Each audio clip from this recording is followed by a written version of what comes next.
Ambassador, thank you very much for finding time for us today.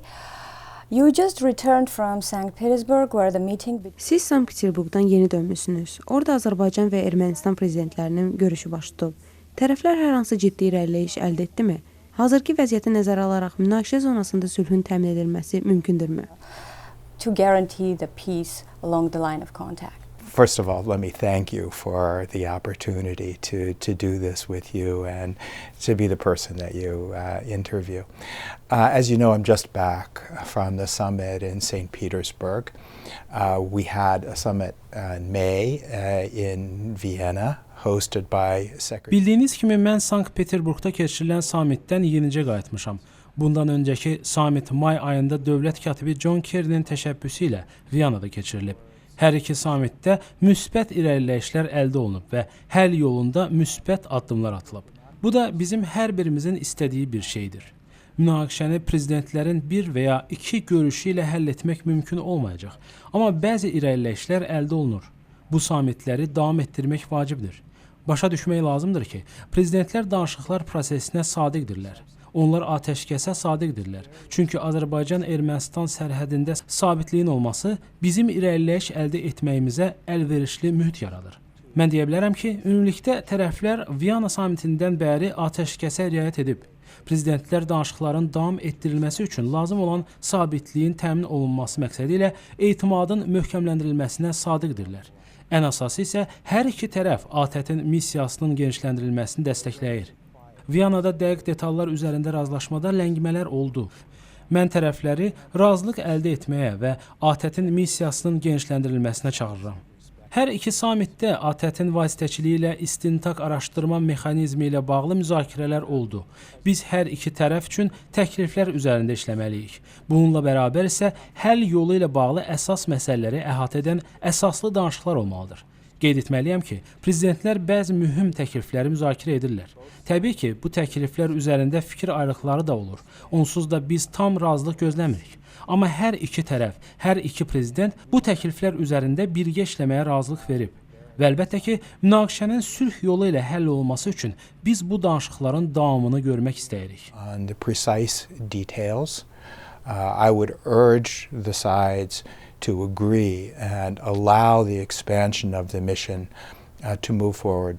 We keep hearing about progress in negotiations over Nagorno-Karabakh. What are some of the Biz Dağlıq Qarabağ münaqişəsi ilə bağlı irəliləyişlərin olduğunu eşidirik. Bu danışıqlardakı ən böyük maneələr və əsas fikir ayrılıqları nədən ibarətdir? To the details of these talks. Well, of course, the talks need to take place in confidence. These are not, the discussions between the presidents should not be made public because they speak frankly with each other. Əlbəttə ki, onlar gizli görüş keçirməlidirlər. Prezidentlər arasındakı danışıqlar ictimaiyyətə açıqlanmamalıdır. Çünki onlar razılaşdığı və razılaşmadığı məsələlərlə bağlı açıq danışır. Təbii ki, razılaşdıqları məqamlar razılaşmadıqlarından daha çoxdur. Amma ən sonunda hər şey üzərində razılıq əldə olmalıdır. Hər hansısa bir məsələni kənara qoyub razılığın əldə olunduğunu demək olmaz. Əslində biz hər zaman hər tərəfli həll yolundan danışırıq. Ona görə də bu məsələləri həll etmək lazımdır. Bunlar artıq 20 ildən çoxdur müzakirə olunur. Müzakirə edilən təkliflər dünən və ya keçən il tərtib edilməyib. Bu təkliflər illərdir müzakirə olunan prinsip və elementlərə əsaslanır. Prezidentlər isə fundamental olaraq bu prinsiplər üzərində razılaşır. Ancaq biz yenə də bu prinsiplərin tətbiqinin nə demək olduğunu anlamalıyıq. Bu səbəbdən də biz Viyana və Sankt-Peterburqda əldə olunan təşəbbüsləri alqışlayırıq və bu prosesi davam etdirməyə çalışırıq. Agree on these elements and principles. But of course we have to work through this. What does it mean in practice and on the ground?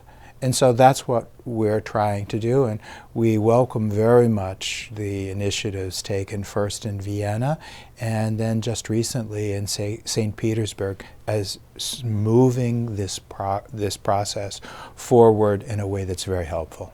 After recent escalation, do you believe that long-term peace... Təmas xəttindəki ən son gərginlikdən sonra sizcə uzun müddətli sülh mümkündürmü? Tərəflər hələ də münaqişəyə hərbi həll yolunun olmadığını inanırmı? ...military solution to this conflict?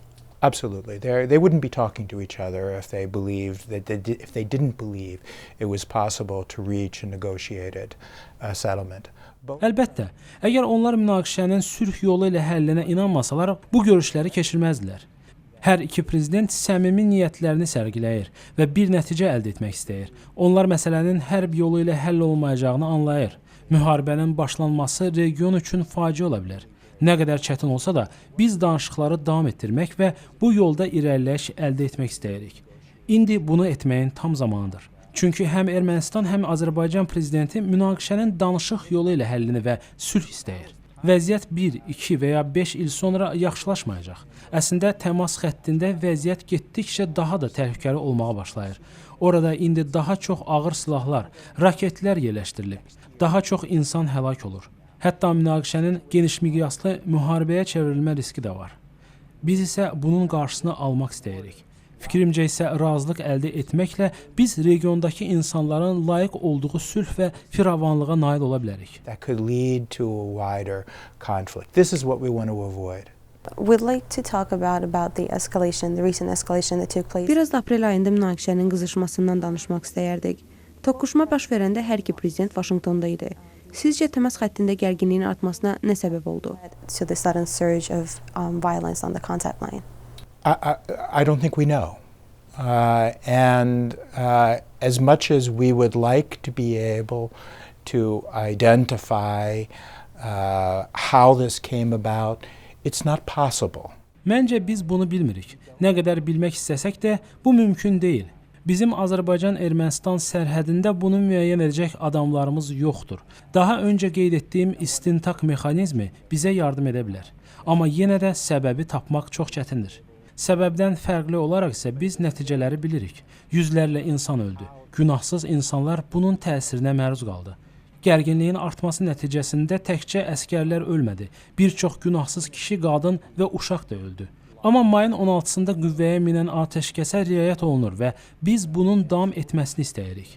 Daha geniş miqyaslı münaqişənin riskləri çox təhlükəlidir. Ona görə də bu danışıqlar çox vacibdir. The ceasefire has held since May 16th, and we're glad for that, and we want that to continue. The risks are just too high of a wider conflict, and that's why these talks are so important. Let's talk about Russia's role in the conflict. Dağlıq Qarabağ münaqişəsi ABŞ və Rusiya rəsmilərinin üzərində razılaşdığı məsələlərdən biridir. Ancaq nəzərə alsaq ki, həm Azərbaycan, həm də Ermənistan yaxın zamanadək Kreml tərəfindən idarə olunurdu. Bunun arxasında bəzi real geosiyasi maraqların olduğunu demək olar. Bəzi müşahidəçilər Rusiyanın bu münaqişəni Ukraynanın şərqi, Osetiya, Abxaziyada olduğu kimi dondurulmuş vəziyyətdə saxlamaq istədiyini irəli sürür. Siz bununla bağlı nə deyə bilərdiniz? The United States and Russia, together with France, see eye to eye on this and are working towards a negotiated settlement. ABŞ və Rusiya Fransa ilə birgə bu məsələdə eyni mövqeyədədir və münaqişənin razılıq yolu ilə həll olunması üzərində işləyir. Biz prezident Putinin təşəbbüslərini və məsələni müzakirə etmək üçün Sankt-Peterburqda prezidentlərə bir neçə saat vaxt ayırmasını alqışlayırıq. Bu çox müsbət bir addımdır. Biz onunla əməkdaşlıq etmək istəyirik. Həmsədrlər bütün müzakirələrdə iştirak etməsə də biz oradayıq və bu məsələni birlikdə həll etmək üçün oraya dəvət olunduğumuza görə minnətdarıq. Mən bu əməkdaşlığın davamını gözləyirəm. İnanıram ki, Ruslar həll yolu tapmaqla bağlı səmimi olmasalar, bu məsələyə bu qədər vaxt ayırmazdılar. Təəssüf ki, Prezident Medvedevin hakimiyyəti dövründə heç bir uğur əldə olunmadı. Ancaq Prezident Putinlə bizim artıq yeni imkanımız var və o, münaqişənin danışıq yolu ilə həll olmasını istəyir. Birləşmiş Ştatlar isə bu məsələdə Prezident Putin, Hollande, Sarkisyan və Əliyevlə əməkdaşlıq etməyə hazırdır. And he's committed himself to a negotiated settlement. The United States is prepared to work together with President Putin, President Hollande, and of course President Sarkisyan and Aliyev to find a way to bring about a peaceful settlement. It's what the people of the region deserve. So Russia has sold weapons to both Azerbaijan and Armenia. Rusiya hər iki tərəfə silah satır. Sizcə münaqişənin qızışmasında Rusiyanın rolu olubmu? Gərginliyin artmasına Rusiya biraz da olsa cavabdehdirmi? Violence on the contact line in April. This is an issue between that we've seen the conflict flare up before, and it's very difficult. Biz daha öncə də gərginliyin artmasına şahid olmuşuq. günahın Ermənistan və ya Azərbaycan tərəfində olduğunu demək çətindir. Ən əsası isə Rusiya daha geniş miqyaslı münaqişə istəmir. Onlar vəziyyəti sabitləşdirməyə çalışır və münaqişənin sülh yolu ilə həll olunmasını istəyir. Biz isə onların səmimi olduğuna inanırıq. Bu münaqişədə gizli əlin olduğuna dair iddialar tamamilə yanlışdır. Bu məsələdə böyük şəffaflıq var. Bizim həmsədrlərlə birgə tərtib etdiyimiz və hazırda tərəflər arasında müzakirə olunan təkliflərimiz var. Dövlət katibi John Kerry, Sergey Lavrov, Jean-Marc Ayrault ilə müntəzəm olaraq əlaqə saxlayır. Rusiya və Fransa bu məsələnin sülh yolu ilə həllini istəyir.